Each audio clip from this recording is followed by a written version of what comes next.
There is something deeply wrong with a system that can look at a mushroom growing freely in the woodlands and declare it as illegal.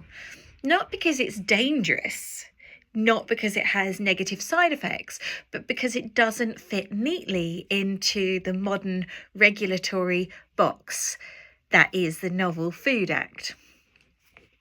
Take a look at turkey tail mushrooms. It's a native bracket fungus that grows abundantly on fallen hardwood trees across the UK, and it's existed here for millennia, quietly doing what mushrooms do best: recycling, regenerating, and also supporting the general forest health.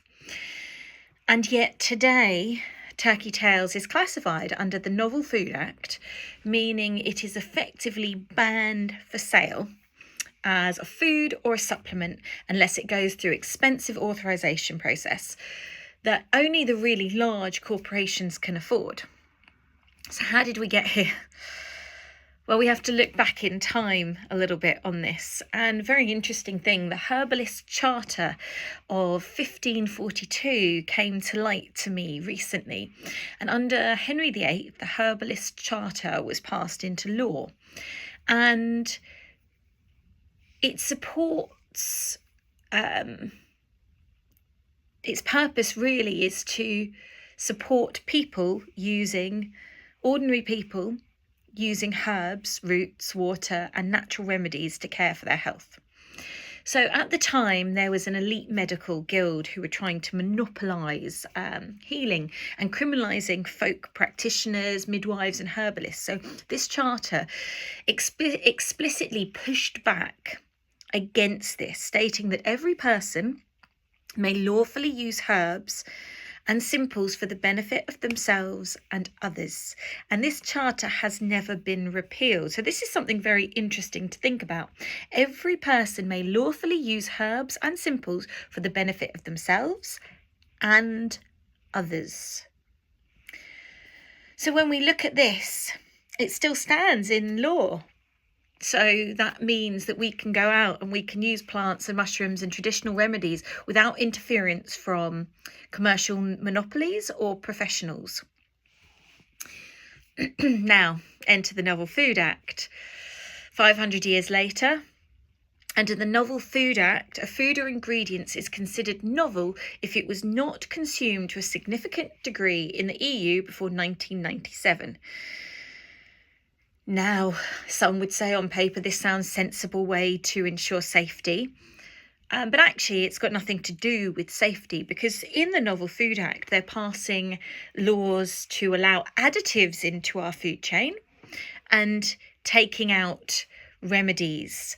So at the moment under investigation is chaga and ashwagandha. Recently they've got rid of turkey tails and cordyceps. Cordyceps is another mushroom. So this is all about paperwork and things fitting into the boxes of the so-called people controlling our health. Interestingly, when we look at turkey tails has been used traditionally in Chinese and Japanese medicine for centuries, possibly millennia. And it's been brewed as a tea or a decoction and used to support the lung, the livers, the immune system, and also the recovery from illness. So this is probably one of the most researched medicinal mushrooms in the world. And yet, because regulators couldn't find sufficient evidence of consumption before 1997 in Europe, it was labelled as novel. So let's be clear about what this actually means. A native UK mushroom growing freely in our forests for centuries, with centuries of safe medicinal use everywhere, is considered novel. More novel than ultra-processed lab-made food created in the last decade. So this isn't a safety issue, this is regulatory absurdity. So who benefits? Well, the novel food authorisation process costs hundreds of thousands of pounds. So small herbalists, community producers, foragers and educators can't afford it.